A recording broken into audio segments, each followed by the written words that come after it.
Et salut tout le monde, aujourd'hui on se retrouve pour une nouvelle vidéo dans laquelle on va voir pour faire un système de prison. Donc ça va être une fonctionnalité qui est un peu plus fun que tout ce qu'on a fait déjà auparavant. Donc en fait, qu'est-ce que la prison? La prison, ça va juste être un channel dans lequel seulement les prisonniers auront accès. Donc on va dire que au lieu de ban une personne, vous pouvez par exemple, s'il a fait une bêtise ou quoi, le mettre en prison et il aura accès plus qu'à cette prison et à aucun autre channel pendant un certain temps. Et au bout d'un certain temps que vous pouvez définir, eh ben il va sortir de la prison, il va retrouver tous ses droits et il va de nouveau avoir accès au serveur normalement. Donc ce qu'il faut qu'on fasse là en fait, c'est juste créer un nouveau salon qu'on va appeler prison. On va lui mettre des droits spécifiques. Il faudra aussi changer les droits de tous nos autres salons. Donc on va mettre que on va mettre que c'est un salon privé. Et avant de faire ça, on va d'abord devoir créer le rôle prisonnier. Donc new role. On va l'appeler prisonnier. On va le mettre par exemple gris. Voilà. Il n'est pas administrateur. Je pense que on va lui enlever tous les droits parce que quand on est prisonnier, on n'a pas de droits. Sur notre serveur en tout cas. Hop. On enlève tout. Paf, paf, paf. Ok. On sauvegarde. Voilà, donc maintenant notre rôle est créé. Maintenant, on crée le channel prison. Donc c'est un channel privé. Il y aura que le prisonnier qui aura accès. Créer le channel. Hop. On va vérifier que au niveau des permissions, voilà, personne n'a le droit de lire le message, sauf les prisonniers. Les prisonniers, ils ont le droit de lire, mais ils ont rien le droit de faire. Je sais pas si on est obligé de spécifier, même si on laisse comme ça. Bon, autant faire, ça prend un peu de temps, mais au moins on est sûr. Hop, hop. Voilà. Donc ensuite, je crois que c'est à peu près tout. Ah non, il faut aussi changer les droits des channels normaux. Donc par exemple, si on veut que le prisonnier, enfin qu'il soit dans la prison et qu'il n'ait accès à rien, sur tous les channels, va falloir changer les permissions, ajouter prisonnier et dire que le prisonnier n'a pas le droit de voir ces salons-là. Donc faudrait faire ça sur tous les salons. Bon, moi ça prend un peu de temps, donc on va dire que le prisonnier il aura toujours accès à tous les salons sauf le salon bot. Et du coup maintenant on va passer au code. Alors, le code, qu'est-ce qu'il nous faut? Je pense qu'on va faire comme les autres, ça veut dire qu'on va faire point d'exclamation, par exemple prison avec le nom de la personne à envoyer en prison. Donc on va se mettre à la fin de tout. Hop. Alors on va faire un beau copier-coller. Cible, machin, prison. Ok. On peut aussi faire comme avant, tester exactement la même chose. En fait, on pourrait, là, pour éviter de faire des gros copier-coller, on pourrait faire des fonctions à chaque fois qu'on mettrait en haut, donc ça éviterait de faire vraiment du copier-coller et avoir de la redondance de code. Mais là, on n'est pas là pour faire du beau code, on est juste là pour faire quelque chose de fonctionnel. Hop. Là, on va changer member to prison. Donc normalement, c'est toujours pareil. Ok. Paf, on a ça. Maintenant, qu'est-ce qu'il nous reste à faire? Donc en gros là, on va écrire point d'exclamation prison, le nom de la personne envoyée en prison. On va split ce que la personne a écrit. Si jamais il n'y a pas deux arguments. Ah mais ça j'avais fait une erreur ça. Si length inférieur à 2. Non c'est... Ah non là c'était bon, mais là faut qu'on fasse différent de 2 du coup. Hop. Ok. Donc là, si le message est différent de 2, donc on n'a pas exactement deux arguments qui est point d'exclamation prison et le nom de la personne, alors on met qu'il y a une erreur d'argument et on retourne. Ensuite, on récupère l'utilisateur, qui est la deuxième partie de ce qu'on a split, donc pas prison, mais ce qu'il y a après. On va chercher le member, enfin le membre à envoyer en prison, via la liste des membres qui sont dans le serveur. Et on le stocke dans la variable member to prison. Ensuite, qu'est-ce qu'il faut qu'on fasse? Il faut qu'on récupère le rôle prison, il faut qu'on récupère le channel prison, et après il faudra aussi qu'on récupère tous les rôles de l'utilisateur qui est envoyé en prison, pour qu'on puisse les stocker, et que quand il sort de prison, on puisse les lui remettre. Sinon il aura perdu tous ses rôles, et ce serait dommage. Alors, prison channel. On va récupérer, on va toujours utiliser ça, le fameux discord.utils.get. Pareil, à chaque fois pour les discord.utils.get, au lieu de réécrire à chaque fois tout ça, on pourrait juste, en dehors, donc ici, faire une nouvelle fonction, par exemple def get channel, et dedans, on passerait en paramètre le nom du channel à chercher, et ça éviterait de réécrire tout le temps ça. Donc là, c'est pareil, c'est un peu de l'optimisation de code. Donc là, on veut chercher les channels, donc ici c'est la liste des channels, avec le name qui est égal à prison. Donc là, on récupère notre channel prison, prison rôle aussi, enfin plutôt prisonnier on va mettre, qui est égal à exactement la même chose. Sauf que cette fois on récupère les rôles et on veut prisonnier. Ok. Maintenant qu'est-ce qu'on veut aussi? On veut récupérer le rôle admin aussi de la personne qui gère le serveur, parce que en fait si jamais quelqu'un veut envoyer quelqu'un d'autre en prison, nous on va faire en sorte que l'administrateur du serveur ne peut pas être envoyé en prison, parce que sinon si jamais il est envoyé en prison pendant un certain temps et que pendant ce temps-là, c'est le bordel sur le serveur, il pourra pas agir. Après, je crois que c'est débile de faire ça, parce que de toute façon, quand on est administrateur, on a accès à tout, donc le fait d'être envoyé en prison... Après, être envoyé en prison, ça veut dire qu'on enlève... Si, on est obligé de faire ça, parce que si on emmène la personne en prison, on retire le rôle administrateur pendant un certain temps.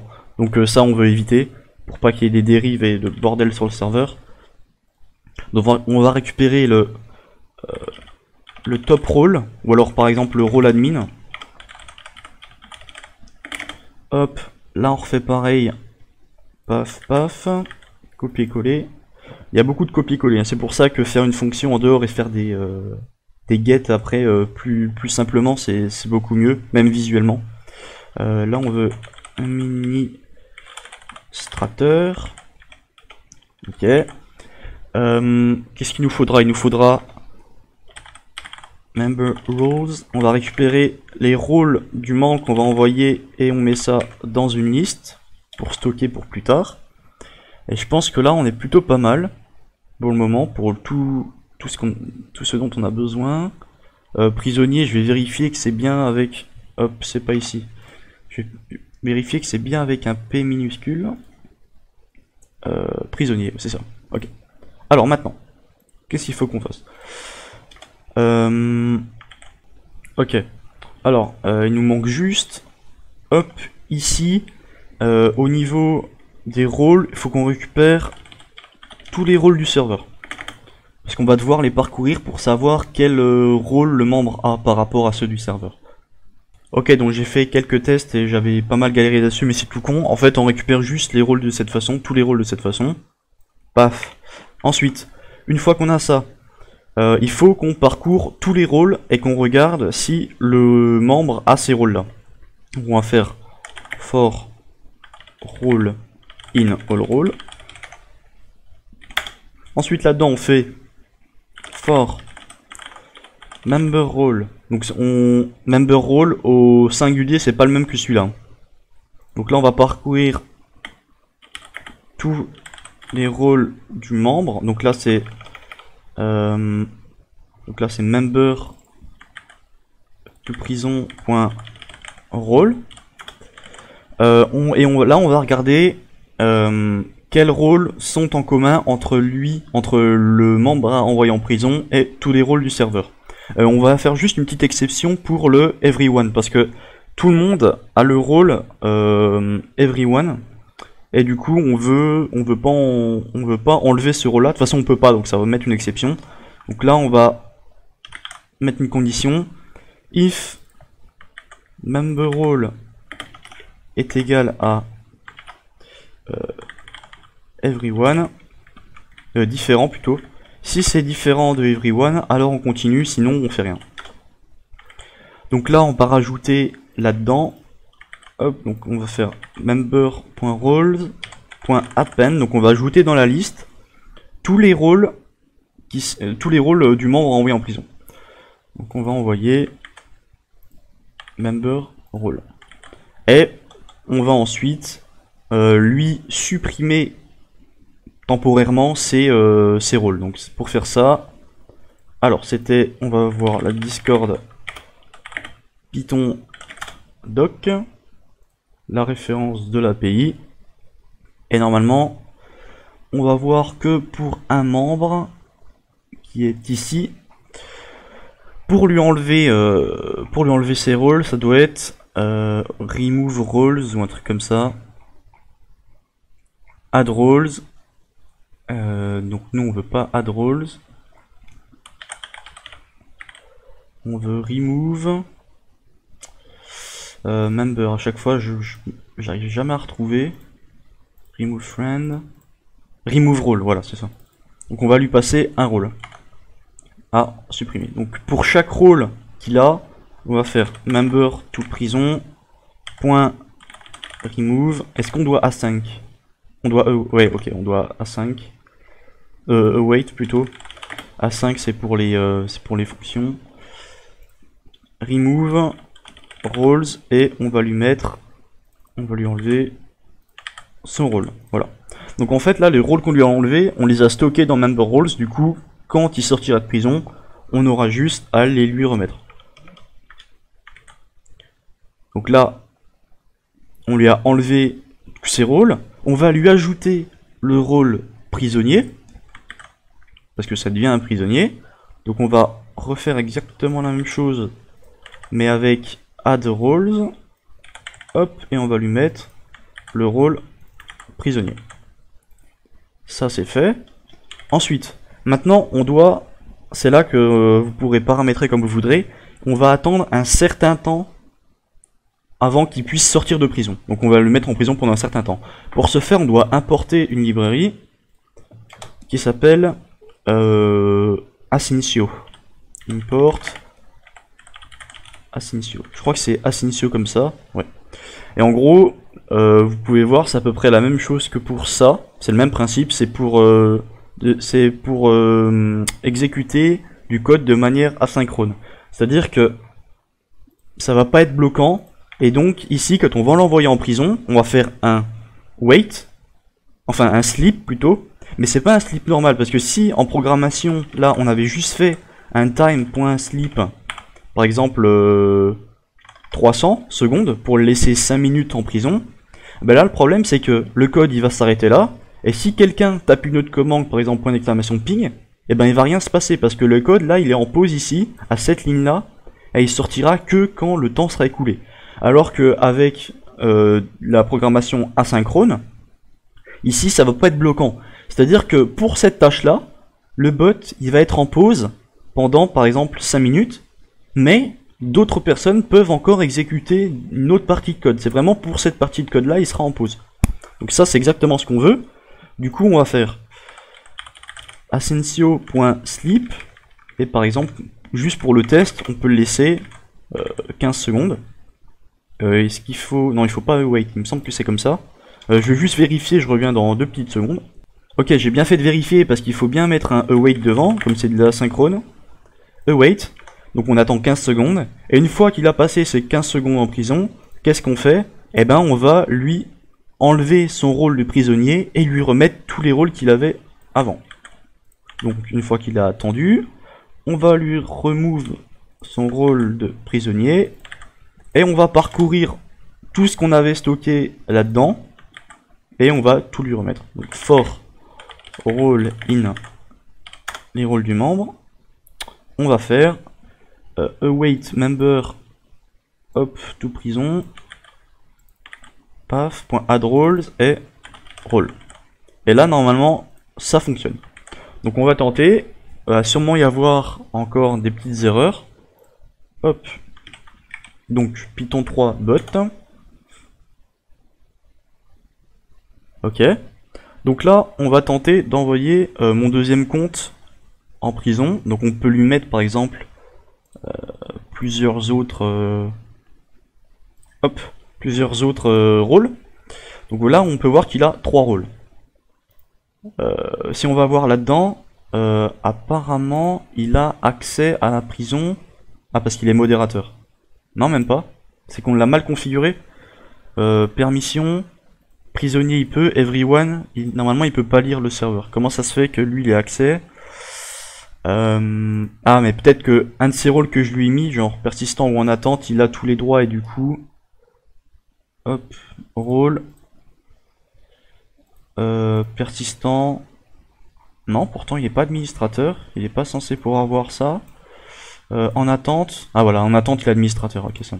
Donc là normalement, si on retourne en prison... Il le voit toujours. Pourquoi donc? Je ne sais pas. Permission. Prisonnier, il peut le voir. Et everyone, il est censé... Ah, faut que je rajoute. Ok. Read message, non. Persistant, non. Ok. Et là, en théorie, du coup... Ça fonctionne toujours pas.